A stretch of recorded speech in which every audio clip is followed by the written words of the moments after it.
Aqui estamos para mais um Motivação e Sucesso com o professor Marins, o nosso encontro semanal aqui na Rede Vida de televisão. Gente, nós estamos no terceiro programa de uma série de 5 programas sobre inovação e tecnologia no Brasil, focados aqui na Flex. E hoje nós vamos discutir o FIT.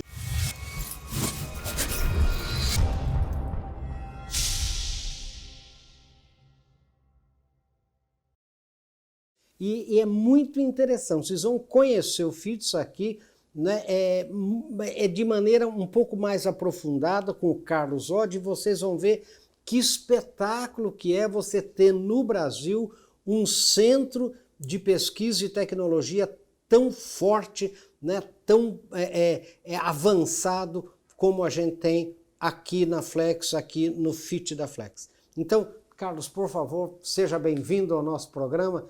Né? E conte aí, como é que é, o que é o FIT, como é que ele trabalha, como é que funciona. Obrigado, professor Marins, é uma satisfação muito grande estar aqui. A honra é nossa. E o que é o FIT? O FIT é o Flex Instituto de Tecnologia. É um instituto que tem algo em torno de 350 pessoas aqui no Brasil, dividido em 3 unidades, Sorocaba, Jaguariúna e Manaus. E o FIT existe já há 15 anos. E nesses 15 anos a gente normalmente tem trabalhado em projetos de longo prazo, pesquisa e desenvolvimento para grandes clientes multinacionais. Então são clientes como a HP, são clientes como a Microsoft, como Cisco, como Lenovo, são grandes clientes e a gente normalmente tem a nossa equipe muito integrada com as áreas de pesquisa e desenvolvimento desses grandes clientes. Então a gente acaba tendo um certo nível tecnológico que é um padrão global. A gente no Brasil está acostumado a seguir coisas, no FIT é um pouco diferente, a gente trabalha no mesmo nível que os outros países da Europa ou dos Estados Unidos. Mesmo. Na vanguarda, na fronteira da tecnologia. Então, e o que tanto vocês fazem aqui? Como é que, qual é o grande ponto de inovação do FIT? A gente trabalha aqui em inovação em duas linhas principais, a inovação de produto e a inovação de processo. Dentro de produto, a gente pode estabelecer uma divisão ainda, que é a divisão de hardware e software. Vou começar por hardware, a gente tem uma área que o público vai poder ver nas imagens, que é uma área de prototipagem do hardware. Ou seja, a gente consegue tirar ideias e fazer protótipos de uma forma muito, muito rápida, usando tecnologia de impressão 3D, que é uma impressão muito rápida de peças, quer dizer, a gente não estampa ou a gente não injeta peças, mas a gente imprime com uma velocidade gigantesca. Eu posso fazer um modelo em um dia, não em mais em meses. Sim. E aí, esse modelo mecânico, normalmente tem uma placa de circuito impresso, aquela placa eletrônica, a gente também consegue prototipar aqui, consegue montar todos os componentes, ou seja, a gente consegue fazer um produto eletrônico de forma bastante rápida e ele vai evoluindo com o tempo. Um protótipo normalmente apresenta um nível de maturidade para o mercado que é um nível pequeno. E a partir de testes, a partir de uso, a gente vai acelerando a maturidade até que ele chegue num ponto de ser vendido ao mercado. Sim. Existe também o software. O software, a gente, para ter ideia, a gente trabalha aqui com softwares que são desenvolvidos aqui no Instituto, aqui em Sorocaba, que eles já são traduzidos em 17 idiomas e estão presentes em mais de 40 milhões de máquinas no mundo inteiro. Nossa. Ou seja, desenvolvido aqui no Brasil e normalmente as pessoas não sabem disso. A gente acha que o Brasil segue, mas o Brasil não segue. O Brasil também dita o passo da inovação. E na parte de processo, nós estamos muito ligados com as empresas que fabricam esses produtos aqui no Brasil. Então, toda a parte de automação, de robótica, a gente consegue influenciar. E não só a parte mecânica, mas a parte de, por exemplo, sustentabilidade. Qual é o processo mais sustentável de se fabricar um produto ou qual é o processo mais sustentável de desenhar um produto. Então essas são as inovações principais do FIT aqui. Sim, do FIT. Agora, e vocês trabalham integrados com os clientes? E a demanda vem dos clientes ou vocês criam também do nada? Vocês criam a partir de uma demanda de mercado, vamos dizer, ou a demanda vem sempre dos clientes? A gente olha para os nossos clientes a gente não tem o foco no cliente, a gente tem o foco onde o cliente tem o foco dele. Então, normalmente, a gente olha para o mercado e tenta fazer com que essas inovações sejam importantes para o nosso cliente, para que ele tenha maior competitividade no mercado. Seja uma diferenciação de produto, seja uma eficiência no processo produtivo. Quer dizer, vocês também propõem... A gente propõe... vocês propõem ao cliente. A gente propõe de maneira bastante ativa algumas inovações. Tá. Tanto de produto como de processo. Tanto de produto quanto de processo. Muito bem. Olha, gente, vocês vejam aí que interessante, né? Esse é o FIT, gente. É muito importante a gente entender que dentro da Flex, né, e lembrem que esse é o terceiro programa de uma série de 5, onde nós estamos conhecendo, né, a Flex, uma empresa pioneira, né, uma empresa lá avançadíssima, né, na área de tecnologia e de economia circular, como vocês já viram nos programas anteriores e peço que vejam de novo, né? Então, vocês estão vendo que a inovação e a tecnologia no Brasil, ela existe, ela ocorre, ela tá lá na fronteira mesmo, ela é tão desenvolvida como em qualquer outro, né, país que a gente não imagina que isso tenha no Brasil, né? E é muito interessante, né, Carlos, a gente vê que por que no Brasil a gente acredita que o Brasil não seja capaz de fazer isso? Qual a sua opinião para isso? Eu não sei, professor, na verdade não sei. Eu acho que quando a gente acredita que é capaz e tem disciplina, a gente faz acontecer. Uma coisa que eu sou da área de inovação e eu prezo muito pela disciplina. Normalmente o pessoal fala assim, o brasileiro é criativo. O brasileiro sim tem uma dose de criatividade que é muito importante para ter uma ignição da ideia, mas a disciplina é mais importante. A disciplina que vai fazer a ideia virar um produto e é o produto que vai trazer um bem-estar para a sociedade. Eu gosto muito de analisar o impacto da inovação na sociedade, o impacto da inovação para o cidadão comum. E quando a gente olha algumas estatísticas, por exemplo, de inovação per capita, quando fala de inovação absoluta, todo mundo pensa lá no Vale do Silício, Califórnia, Nova York, Tóquio, mas quando se pensa em inovação per capita, aparecem entre as 16 cidades que mais inovam no mundo, 4 cidades são da Suécia. E a Suécia é notoriamente conhecida por ter um grande padrão de vida. Outras cidades que aparecem da Holanda, Dinamarca, ou seja, são cidades que trazem consigo um padrão de vida muito grande. E por que isso acontece? Vamos dizer que eu tenho uma ideia inovadora de um produto qualquer, um eletrodoméstico, eu acabo criando esse produto e para fabricar ele eu preciso criar empregos. São pessoas que são empregadas na fabricação desse produto.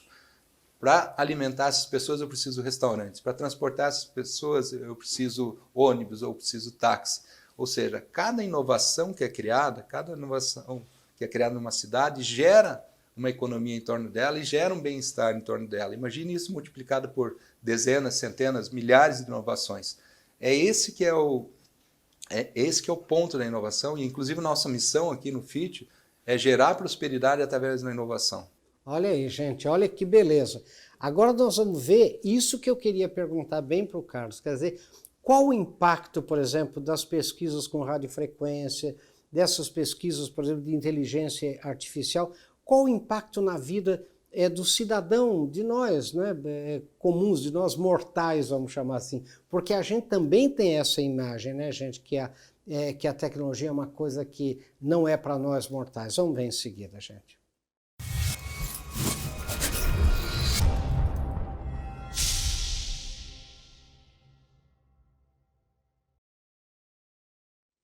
Bem-vindos de volta. Eu queria agora, nesse bloco, né, que nós estamos conhecendo melhor o FIT, né, dentro da Flex, a Flex, né, Innovation... Instituto de Tecnologia. Instituto de Tecnologia, que é o FIT, né? Então, eu queria que ele explicasse um pouco para nós qual o impacto real, concreto, para o cidadão, por exemplo, dessas novas tecnologias, radiofrequência, Big Data, por exemplo, essa coisa da inteligência artificial e uma preocupação, né, Carlos, que todo mundo tem. Isso vai gerar um desemprego? Essas novas tecnologias, elas são geradoras de desemprego? Essa é uma boa pergunta, professor. Bom, primeiro as tecnologias, né? Existe uma série de termos complicados, mas esses termos complicados eles acabam se revelando coisas muito simples do nosso uso do dia a dia. Então, RFID é um termo complicado, quer dizer, identificação por radiofrequência. Ou seja, uma espécie de um CPF eletrônico que as coisas têm. Então, onde é que é usado isso? Aqui a gente está no Centro de Excelência de Identificação por Radiofrequência.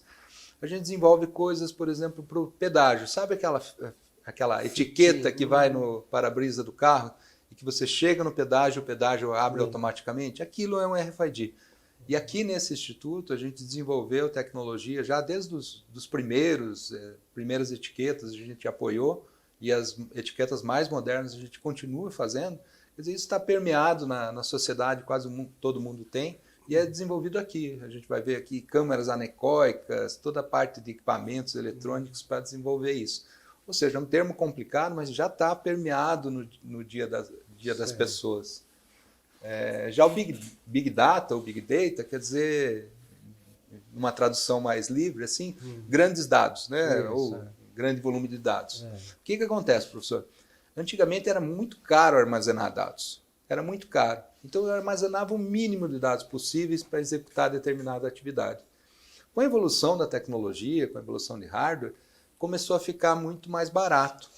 E hoje a gente tem a possibilidade de armazenar dados individualizados por produto, desde o nascimento do produto na fábrica até a reciclagem, passando por todas as etapas produtivas, pelo consumidor, se o consumidor respondeu uma pesquisa de satisfação ou não, se o consumidor teve algum tipo de problema, até o momento em que ele é reciclado e volta para a vida. E o que isso traz de bom para a gente? A gente consegue, através dos dados que a gente pega do uso, por exemplo, eu consigo saber como aquele usuário, o consumidor está usando aquele produto e posso melhorar o meu produto. Posso melhorar uma série de coisas a partir desse dado.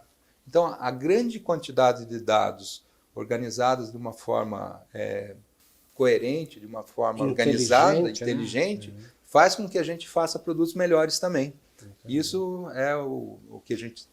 Isso é uma das aplicações do Big Data, né? Existem várias outras, mas essa é uma aplicação que a gente já tem, desenvolve aqui também no FIT, e é um desenvolvimento inédito no mundo também. A gente faz isso para um dos nossos grandes clientes, e é o único lugar do mundo que a gente sabe que tem uma visão tão grande da produção, desde o início até o final.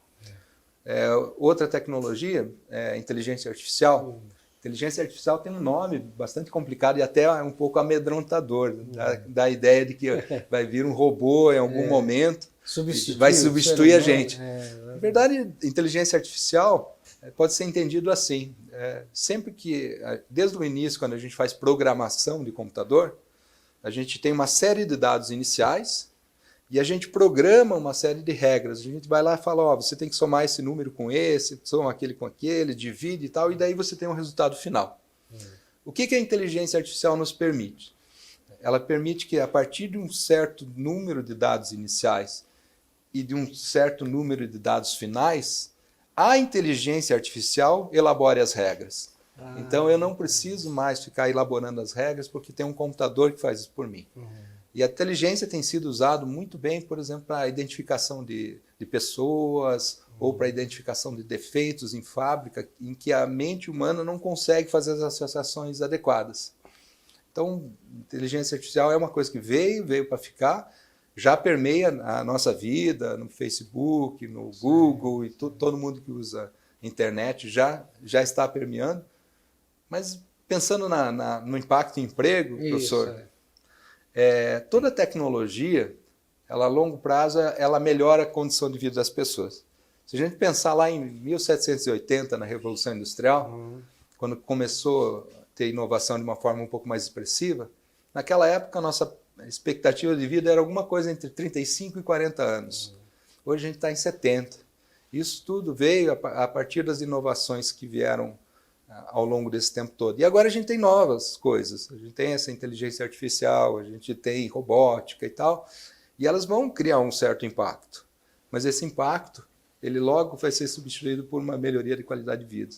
Se a gente pensar aí, há pouco tempo atrás, planilha eletrônica também parecia uma ameaça gigantesca. E no final das contas gerou mais oportunidades. As pessoas deixaram de fazer contas básicas e começaram a ter atividades mais sofisticadas.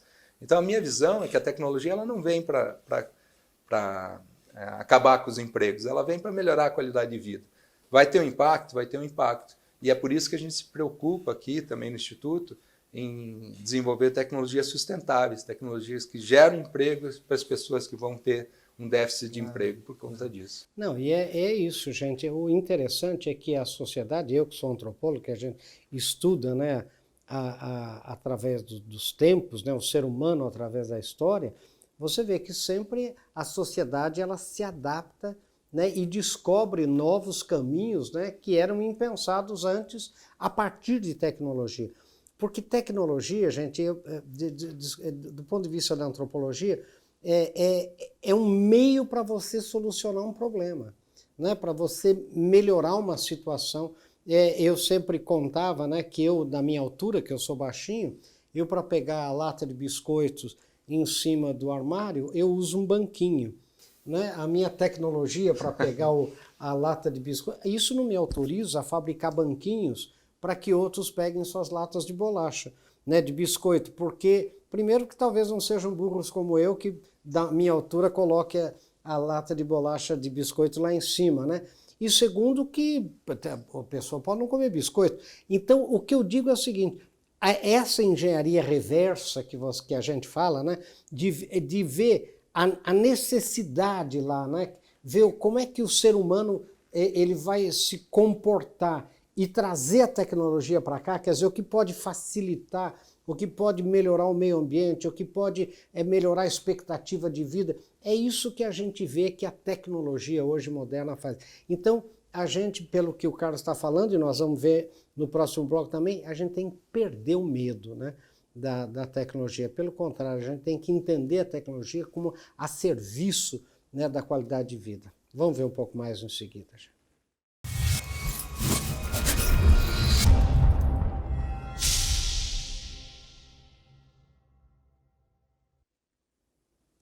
Gente, bem-vindos de volta. Só para vocês terem uma ideia, a população mundial, gente, segundo os dados da ONU, né, ela vai passar de 7 a 9, quase 9,5 bilhões de pessoas nos próximos 40 anos. Essa população vai ser mais urbana, ela vai ter o dobro da renda média, ela vai ser mais urbana porque esse êxodo rural está acontecendo no mundo inteiro, né, do Sudeste Asiático, no Oriente Médio, enfim, em várias regiões, na África principalmente. E vai ter o dobro da renda média que tem hoje. Esse crescimento de renda também está acontecendo. Eu pergunto para o Carlos, qual vai ser o impacto ambiental disso tudo e como a tecnologia pode pensar nisso? Qual você acha que vai ser o futuro? Porque deixa eu contar para você, na alimentação, né, que é uma área que eu trabalho, o mundo vai ter que produzir 50% a mais de grãos do que produz hoje e dobrar a produção de carnes. Então a tecnologia na área do agronegócio, ela vai ter que ser absolutamente necessária, porque no mundo onde tem terra não tem água. Então nós vamos ter que aumentar a produtividade nas terras existentes. Então, e como que você vê isso em termos do FIT aqui, em termos do que vocês fazem?